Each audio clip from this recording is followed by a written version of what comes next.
All right. Hey, everybody. Thanks for coming. I'm Arthur Capozzi. I'm sort of volunteered to help Mark out to kind of come on up to Connecticut and have some fun with you all today.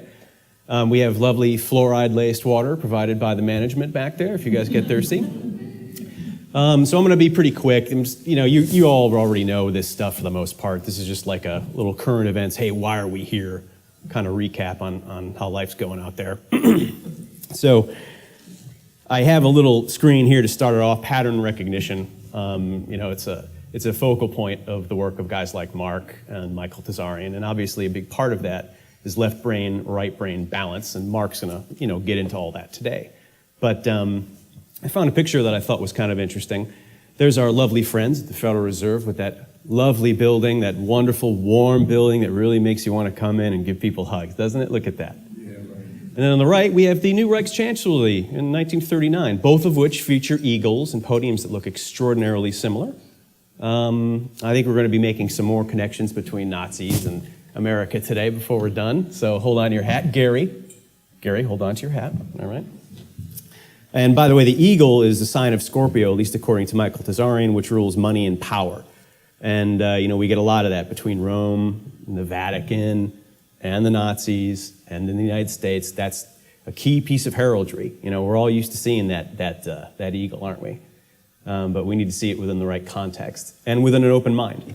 Don't bite down too hard on anything I have to say. Certainly don't just believe a word I say. Hopefully you guys can take some time and do some research into things. And obviously, if you're already here, then you're probably already doing that. But anyway, thanks again for coming. So Manly P. Hall, somebody that a lot of you are probably familiar with, wrote a book called The Secret Teachings of All Ages. And I think he kind of summed up a lot of the reason why we're here today in the first two paragraphs in great part. This is a really long book. This thing is, I don't know, Mark, what do you think? It's like 500 pages or 400 pages.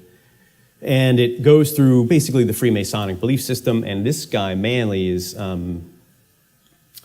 a great scholar and somebody who's written a lot about that knowledge base or that belief system. So I'm going to read this for you, so don't worry about trying to do it yourself. When confronted with a problem involving the use of reasoning faculties, individuals of strong intellect keep their poise and seek to reach a solution by obtaining facts bearing upon the question. Those of immature mentality, on the other hand, when similarly confronted, are overwhelmed. While the former may be qualified to solve the riddle of their own destiny, the latter must be led like a flock of sheep and taught in simple language. They depend almost entirely upon the ministrations of the shepherd. The Apostle Paul said that these little ones must be fed with milk, but that meat is the food of strong men. Thoughtlessness is synonymous with childishness, while thoughtfulness is symbolic of maturity. So, are we thinking these days? Because you have a PhD, are you thinking? What's going on around you? What's the thought process behind this? Let's keep going. There are, however, but few mature minds in the world, and thus it was that the philosophic religious doctrines of the pagans were divided to meet the needs of the two fundamental groups of human intellect, one philosophic, the other incapable of appreciating the deeper mysteries of life. To the discerning few were revealed the esoteric or spiritual teachings, while the unqualified many received only the literal or exoteric interpretations. In order to make simple the great truths of nature and the abstract principles of natural law, the vital forces of the universe were personified, becoming the gods and goddesses of the ancient myths, while the ignorant multitudes brought their offerings to the altar of Priapus and Pan, deities representing the procreative energies. The wise recognized in these marble statues only symbolic concretions of great abstract truths. So it seems to be that the prevailing thought process among the Freemasons is that there is going to be an initiated or a high priest class, and then there's going to be everybody else. And I think the question is, what do they know and what could they share with us? And bearing also in mind that this is a concept that goes back, like, as you can tell by the use of language here, thousands of years. So you've got the Bacchic tradition. Give me a couple more, Mark. The Druids. They've all got this structure where you've got the masses, then you've got the initiate, and then you've got the chance to get up to the highest level. But ultimately, that's a pyramid structure, right? Yeah. And that doesn't mean it's evil either. It could be good or bad. Matter of fact, under the right circumstances, if there's a big trauma in the society, earthquake, you need to have the most poised people protecting knowledge and truthful propositions. But it can be used against us real easily, right? So just switching gears a little bit, consensus trance and cognitive dissonance. These are the two big things we're worrying about these days, I think. With consensus trance, we have Charles Tart, who is ultimately relaying an ancient problem, like all our philosophers today, or over the last century, and all our psychologists over the last century, have wrestled with this issue of what is it that drives the consensus? Why is it that everybody thinks the same way about stuff? When in fact, so many of them, as intelligent as they are, aren't really taking responsibility to study the facts. In other words, if it happens on TV, they say it happened on TV, but it didn't really happen, it happened. That's right. So how'd that happen? Right? Well, you don't understand. You don't understand scientific method. Or it's like, no, mate. You're a PhD and you never read the 9/11 Commission report and you're going to stick scientific method in my face? No, you're not. Sorry. And I get that from multiple PhDs. And of course, cognitive dissonance, just to remind you guys what that is. Basically, it's holding contradictory propositions simultaneously, right? So let's see what other people have had to, think about when they're wrestling with this. Waking up from the trance, this is Yuri Lina from his book, Architects of Deception.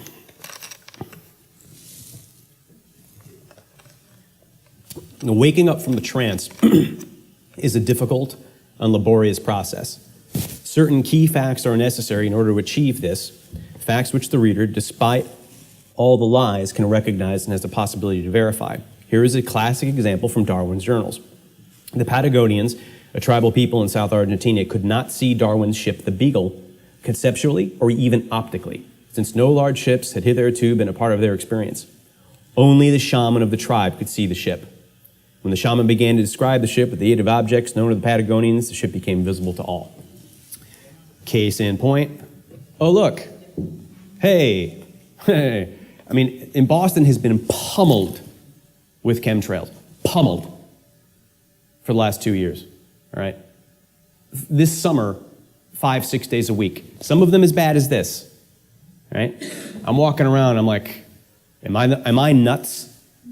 But that's just it. The closer you look at a truthful proposition in a world based on lies, the more you'll start questioning your own sanity. So my parents' house is behind here, and I took a picture with the cell phone, obviously. Right? If you can't see it, I guess I'll just jump up real quick. They're running this pattern over here. See the thin one? Yeah. And then the prevailing wind just took it all the way across. That took half an hour. These aren't contrails.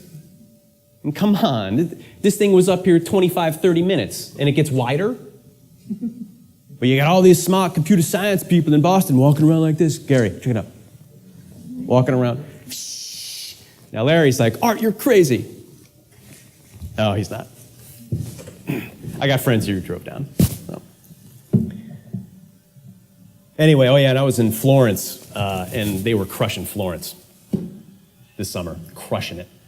I was there for 4 nights. It was one nasty day of it. The other 3, there was nothing. I don't know. I'm not gonna, this isn't a chemtrail presentation, but, I think the point's made relative to consensus trance. Everybody should check this movie out. This is, It's a Wonderful Life. It's actually on YouTube right now. You've got to see this movie.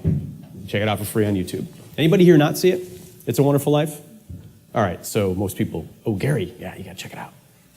So most of you have seen it. Anybody see it in the last 5 years? Okay, so it's been a while for a lot of people. Check it out again. That guy right there, you think he looks a little like J.P. Morgan? He sounded like him. He looked like him. His name was Potter. The name Morgan is Morgan, 6 letters. Potter, 6 letters. Syllable, Potter. Syllable, Morgan, right? Capra's like, hey, look over here, through symbols, through, allegory. And there you go, right? We know what happened here.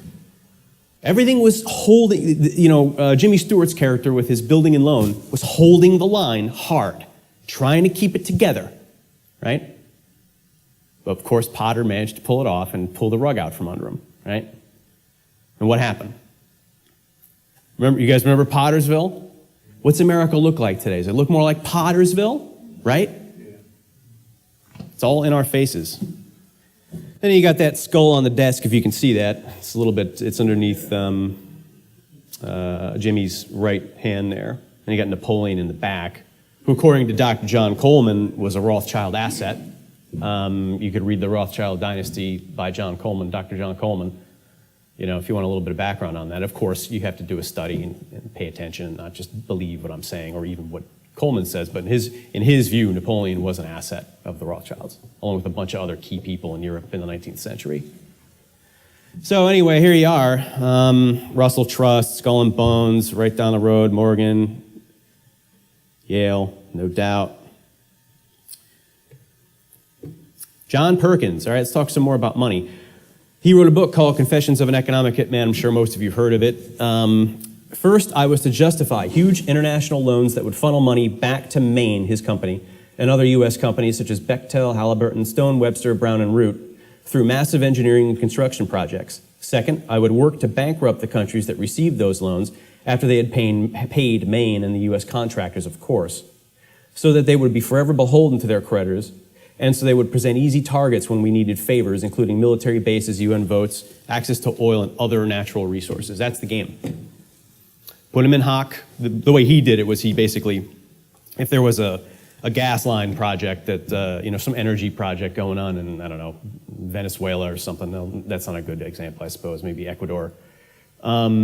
His job as an economist, an economic hitman, which is exactly what they called him when they were training him, was to go down there and blow out the forecast. You need 10%. Nope, write 50%, right? It justifies the loans, which of course can never be repaid. Oops, gonna come in, take your stuff. Hey, give me that island. It's right in our face. It's in Greece right now, right? That's the game. Michel Chossudovsky, I can never pronounce his last name. Guy's an economist over at the University of Ottawa.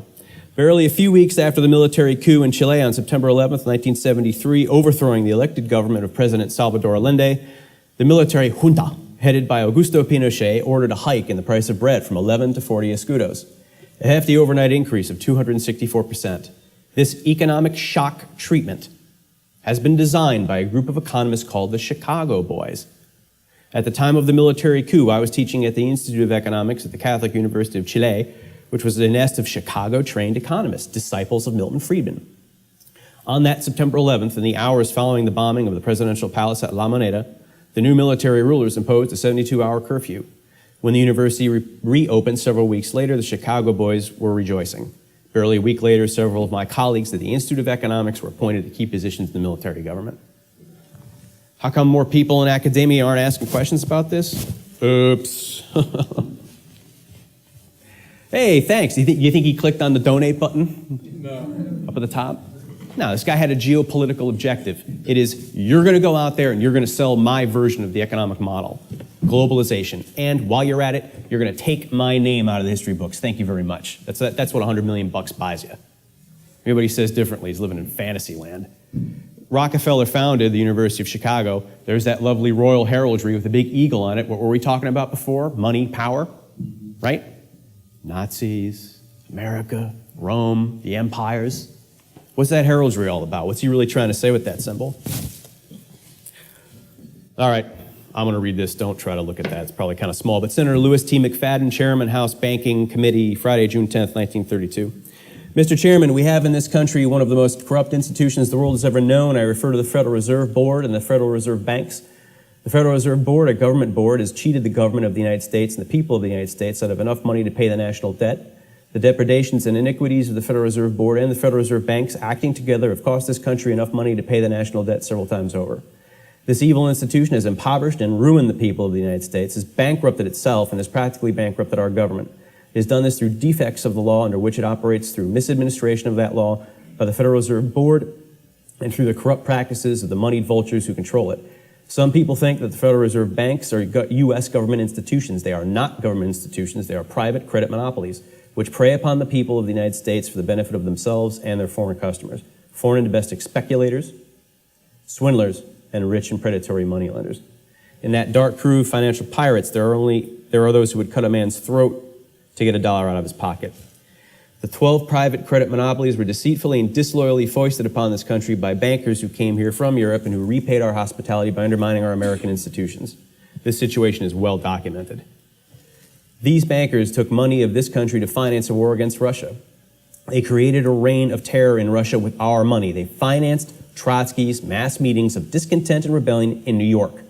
They paid Trotsky's passage from New York to Russia so that he might assist in the destruction of the Russian Empire. They fomented and instigated the Russian Revolution and placed a large fund of American dollars at Trotsky's disposal in one of their banks in Sweden. It has been said that Wilson was deceived by attentions of these bankers and by the philanthropic poses they assumed. It has been said that when he discovered the manner in which he had been misled by Colonel House, Mandel House, he turned against this busybody, this holy monk of the financial empire, and showed him the door. He had the grace to do that. In my opinion, he deserves great credit for it. In 1912, the National Monetary Association, under the chairmanship of the late Senator Nelson Aldrich, he's the grandfather of Nelson Rockefeller, maternal, made a report and presented a vicious bill called the National Reserve Association Bill. This bill is usually spoken of as the Aldrich Bill. He was the tool, but not the accomplice, of the European-born bankers who for nearly 20 years had been scheming to set up a central bank in this country and who in 1912 had spent and were continuing to spend vast sums of money to accomplish their purpose. Under the tutelage of those sinister Wall Street figures who stood behind Colonel House, established here in our free country the worm-eaten monarchical institution of the King's Bank to control us from top downward and to shackle us from the cradle to the grave. The Federal Reserve has destroyed our old and characteristic way of doing business. It fastened down upon the country the very tyranny from which the framers of the Constitution sought to save us. The danger that the country was warned against came upon us and is shown in the long train of horrors attended upon the affairs of the traitorous and dishonest Federal Reserve Board and the Federal Reserve banks. The Aldrich Bill was created by bankers of European origin in New York City.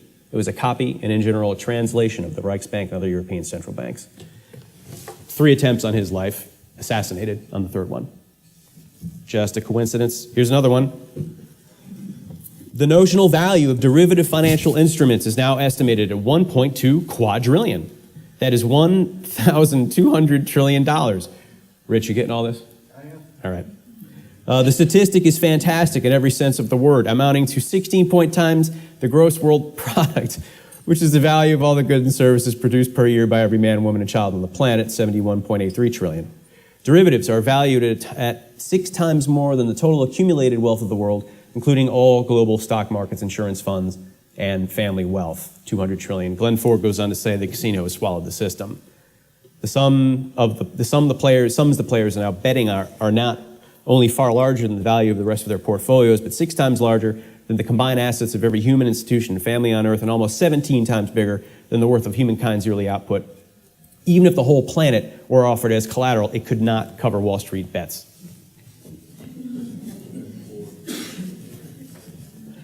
Why don't I just go up there and start doing that? Because that makes more sense. It's total bullshit. Alfred Owen Crozier seemed to have encapsulated it pretty nicely with this cartoon. Sorry, I might know it. 1912. So they were debating this in debating. And what a scam that debate was. What a false debate that debate was. There was the Aldrich Bill and the Federal Reserve Bill, and a couple of the presidents and a couple of the senators are going around saying, oh, the Aldrich Bill is evil. Oh, look at it. It's going to create a central bank, and it's going to put power in the hands of the money vultures. They wrote the Federal Reserve Bill. It's almost the same thing as the Aldrich Bill. What you need is the Federal Reserve Bill. See? Federal, Reserve, total misdirection. This is, this is chess, not checkers.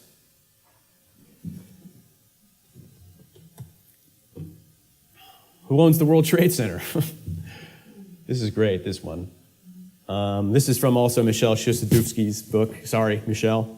The financial interest behind the World Trade Center lease from his book, America's War on Terrorism, which he cranked out within a year after 9/11. October 17, Blackstone Real Estate Advisors purchased from Teachers Insurance the participating mortgage secured by World Trade 7. April 26, 2001, the Port Authority leased the World Trade Center for 99 years to Silverstein Properties in Westfield, America, who runs the Trumbull Mall. Transaction was authorized by Port Authority Chairman Louis M. Eisenberg, and in a press release, they called it the richest real estate prize in New York City history. July 24, 2001, Silverstein officially took control of the lease. Explicitly included in the agreement was that Silverstein and Westfield were given the right to rebuild the structures if they were destroyed. There's the contract details. I won't go through all that stuff. It's a very large thing. The down payment was like $100 million, which is really interesting. In the wake of the attack, Silverstein sued for $7.1 billion in insurance money, double the amount of the value of the lease. He didn't end up getting all that, but he came close. Silverstein Properties, Inc. is a Manhattan-based real estate development and investment firm that owns, manages, and has developed more than 20 million square feet of office and residential and retail space. Westfield America, Inc. is controlled by the Australian-based Lowy family with major interest in shopping centers. Sorry, it's where I mentioned the Trumbull Mall in Connecticut. CEO is Frank Lowy. We're going to name names. If anybody want names, here you go. The Blackstone Group, a private investment bank with offices in New York and London, was founded in '85 by Chairman Peter G. Peterson and its president and CEO, Stephen A. Schwartzman. In addition to its real estate activity, the core business includes merger and acquisition, merger and acquisition advisory, restructuring and reorganizing activity, private equity investing, private mezzanine investing, liquid alternative asset investing. Peterson, at the time of writing, was chairman of the Federal Reserve Bank in New York and chairman of the board of Council on Foreign Relations. Schwartzman is a member of the CFR. Peterson is also named to widow Ellen Mariani's civil RICO suit filed against George W. Bush et al. Kissinger McClarty Associates, Henry Kissinger's consulting firm, has a strategic alliance with the Blackstone Group, which is designed to help provide financial advisory services to corporations seeking high-level strategic advice, everything done in the public domain. Not difficult, by the way, to verify any of these statements. Here's Pete. Pete Peterson. You want names? There's one. Pete. Hey, Pete. I'm in your head, dog. Here's his resume. Check it out. Secretary of Commerce. Hey. Head Kuhn Loeb Bank. Ooh, look, Peter Schiff's bank, the same people who financed Trotsky. Chairman, Federal Reserve Bank in New York, chairman of the board, Council on Foreign Relations, founder and CEO, Blackstone Group. Must have been a real hard worker. Probably went to a state school. Beverly Eckert. This woman met with the president in early February '09. This quote is referring to the Project for a New American Century document. It was written basically by the neocons in the year 2000, requiring or suggesting that if only we had a Pearl Harbor, we could attack all the countries which we've now hence attacked. Right? A lot of you guys already know this, but for the record, I think the most sinister thing that I ever read was the PNAC, the Project for a New American Century, and the fact that they alluded to the need in some way for a Pearl Harbor event to happen before the American public would be mobilized in supporting some of their agenda. It's a very frightening thing to say and to hear and to know that these people who are in the current administration, I think that it's something that they need to explain. I think everybody who participated in that at a high level in PNAC needs to be called by their commission and asked to explain their line of thinking and their expectations, given the suggestion that this would be a good thing. This would be a good thing. So about 2 weeks after that picture was taken, she dies in Buffalo Flight 3407, which crashes. So her husband was killed on 9/11.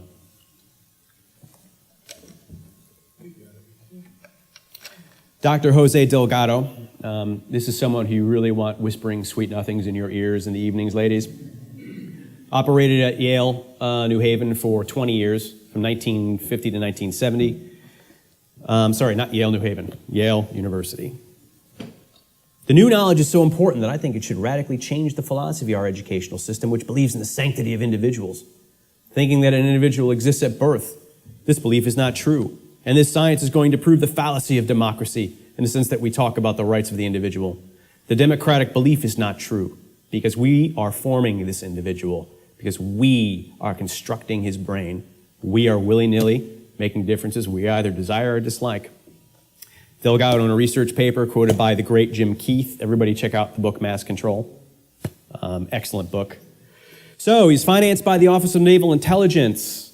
The paper I believe that is being referenced here is Physical Control of the Mind Towards a Psycho-Civilized Society. He designed various magnetic frequency-based, somehow DNA-based mind control entrainment technology, or at least theorized about it in the 1950s. I think that they had plenty of advanced technology for that back then. So, is this relevant? What do you think, Rich? Relevant? I do. Sweet. Thanks, man. Seems like a nice guy to me, man. You know, he's got a big smile on his face, sitting on somebody's futon. And then we have this interesting little event in Boston. Was it a practice run for what they've got planned for martial law? I don't know. I can tell you one thing. I was going to play the video of them going door to door in the sections where they were chasing that Tazareniev kid with his evil kitchen bomb. And, you know, they're going door to door, pulling people out. There are no warrants. No warrants. There's a de facto martial law in that area. Shut Boston down over a bunch of, you know, innuendos and insinuations and conjecture. We have no proof of anything. This guy tries to take a picture of it, and this bonehead child sticking a gun in his face. Okay, I'm going to get going and wrap this thing up. Wall Street builds the Nazi cartels. IG Farben, and VS stands for something like Vereinigt Stillwerk. I can't pronounce it right. To make a long story short, read Sutton. All right, this is quoted from Wall Street and the Rise of Hitler. Between 1924 and 31, under the Dawes Plan and Young Plan, Germany paid out to the Allies about 36 million marks in reparations. At the same time, Germany borrowed abroad, mainly in the U.S., about 33 billion marks, thus making a net German payout of only 3 billion marks for reparations. Consequently, the burden of German monetary reparations to the Allies was actually carried by foreign subscribers to German bonds issued by Wall Street financial houses, at significant profit to themselves, of course. And let it be noted, these firms were owned by the same financiers who periodically took off their banker hats and donned new ones to become statesmen. As statesmen, they formulated the Dawes and Young plans to solve the problem of reparations. As Quigley points out, quote, "It is worthy of note that this system was set up by the international bankers and that the subsequent lending of other people's money to Germany was very profitable to these bankers, and it created the cartel system which rearmed Germany." Those are the facts, public domain. Rich, am I right? You've studied this. They created a bunch of multinational companies, so no matter who won the war, they could still survive. Yeah. And in my view, they had a geostrategic plan for Europe that goes from World War II, smash the place, to the Marshall Plan, to the European Economic Community, to the European Union, to the mess that we have today. All consolidation. That's the way these guys are thinking. Well, here's the director of American IG.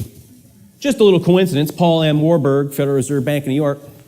There he is, Bank of Manhattan, Paul M. Warburg. This is the American side of the IG Farben cartel board. On the other side was the German IG board, which just happened to have Max Warburg on it, his brother, the only German national who, after World War II, was not prosecuted at Nuremberg. They just kind of let him go. Go ahead, Max. Go ahead, here's the door. Have fun. Paul comes to America in 1907 to start the process of creating the Federal Reserve System. He's the architect of it, foreign national, right? Right around that time in 1907, J.P. Morgan just happens to cause a panic, which is difficult to fully prove, but he did it. So Warburg now gets everybody nervous. Morgan gets everybody nervous. They push through this bill. He's financed to the hilt. Aldrich is taking them all over the country. They're spending all kinds of money. Then he ends up 20 years later or so on the board of the cartel that just happens to rearm the Nazis. Awesome. That's great. So not to make everybody depressed, but, you know, be advised. You know, this is not a game. You know, this is Rosa Corey in her book Behind the Green Mask on UN Agenda 21. I'm sure you've all heard of it, but let's check out her quote. And again, you've got to study this for yourself. Don't believe me, don't believe her. Quote, "In a nutshell, the plan calls for governments to take control of all land use and not leave any of the decision-making in the hands of property owners. It is assumed that people are not good stewards of their land and the governments will do a better job if it is in control. Individual rights in general are to give way to the needs of communities as determined by a globalist governing body. Moreover, people should be rounded up off the land and packed into human settlements, or islands of human habitation as they are called in the UN Agenda 21 documents." close to the employment centers and transportation. Signed by our good buddy, George Bush Sr. in 1992 at the UN Earth Summit in Rio. It was not ratified by Congress. I think they call it a soft sort of law. They're implementing it. Every time you see sustainability in green at the municipal level, at the local town level, that's the backbone, UN Agenda 21. That is the backbone that's verifiable. It's time to start looking at this stuff. All right. Of course, they're so worried about the environment. Has anybody heard a word about Fukushima in the last 2.5 years? No. Right. All right, my main man, Mark Passio. He's going to rock it out, old school, for the next, 24 hours, Mark, you're going to go? None of you are allowed to leave, by the way. There are no bathroom breaks. I lied. You're going to be stuck here. Oh, yeah, you know what? I'll go through the agenda real quick. Mark's going to jump up here in about 1 minute, run till 12. You guys can all go take a lunch break. Plenty of places to go, and we can probably help out with some recommendations, but there's a lot of nice Italian food in New Haven. And it's a college town, so there's bars everywhere. You're not going to have much trouble. So we'll come back here for about 1:15. Mark will kick it back up to 5. Of course, there'll be breaks. And then from 5 to 6:15, there'll be a dinner break. And then for those of you who'd like to come back, we'll do a closing section, a little Q&A. I guess, that'll wrap it up. I think we're going to end between 8 and 9. Probably closer to 8, but let's see how it goes. Anyway, Mark, you're going to hear enough from him today, so I'm not going to say much more about him. Great guy. I had dinner with him last night. Lots of fun. And, you all know his work, at least somewhat. Michael Tazarian. This man is an animal. Animal. Mark, as brilliant as he is, it's like, even bigger. Even Mark will tell you, the guy's an animal. If you want to understand the most important questions that he'll help you answer, basically, are this. The psychological root of the war on consciousness and what it is about us. Psychological background. What it is about us that creates this relationship between master and slave, and why it is that we seem to need it and create it on our own. That's what Michael Tazarian's all about. If anybody here, how many people here know Michael's work? Okay, so about half of you haven't. All right, cool. So the other half can jump in on that. Go to his website. He's got like 400,000 hours of stuff that you can parse through. So it'll require an attention span, but he's also got some nice short 1-hour presentations on YouTube, so check them out. All right. Thank you very much.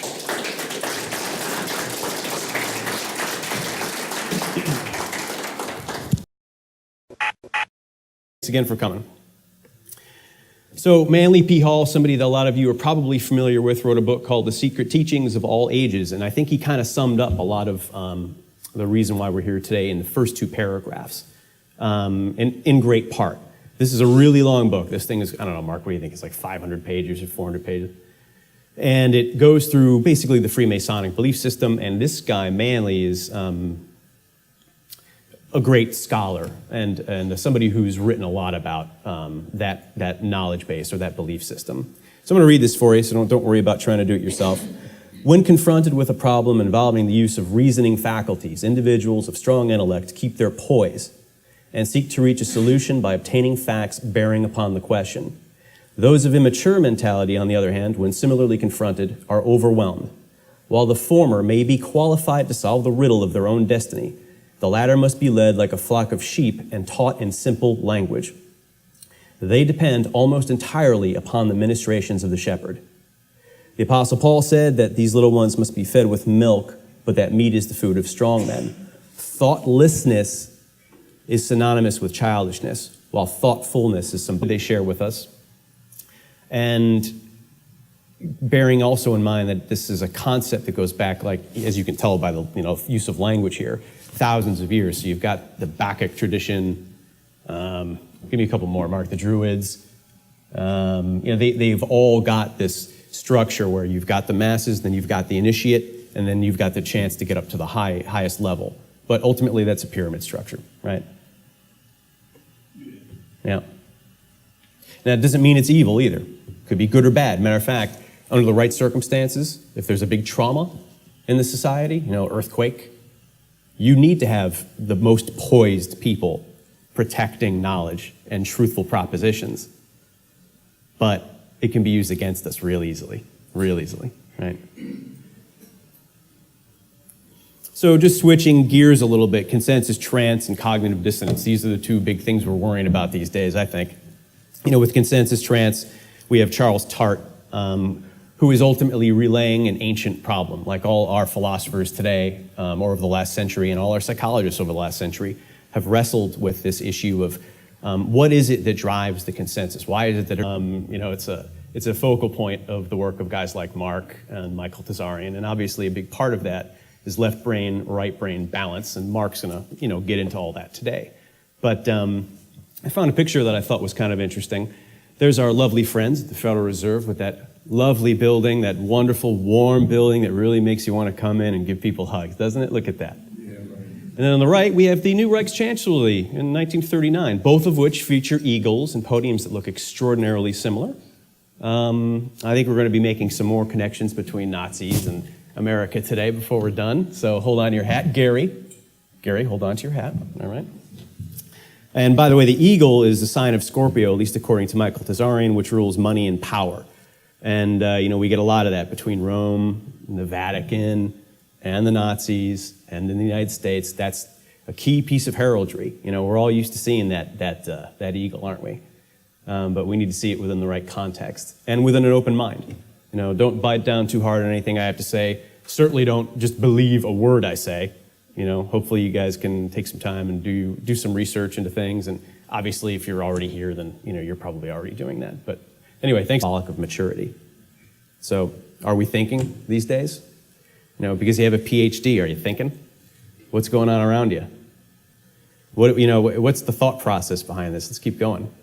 There are, however, but few mature minds in the world, and thus it was that the philosophic religious doctrines of the pagans were divided to meet the needs of the two fundamental groups of human intellect, one philosophic, the other incapable of appreciating the deeper mysteries of life. To the discerning few were revealed the esoteric or spiritual teachings, while the unqualified many received only the literal or exoteric interpretations. In order to make simple the great truths of nature and the abstract principles of natural law, the vital forces of the universe were personified, becoming the gods and goddesses of the ancient myths, while the ignorant multitudes brought their offerings to the altar of Priapus and Pan, deities representing the procreative energies.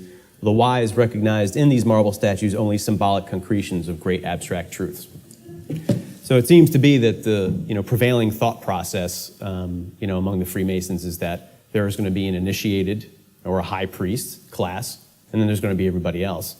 And I think the question is, what do they know, and what could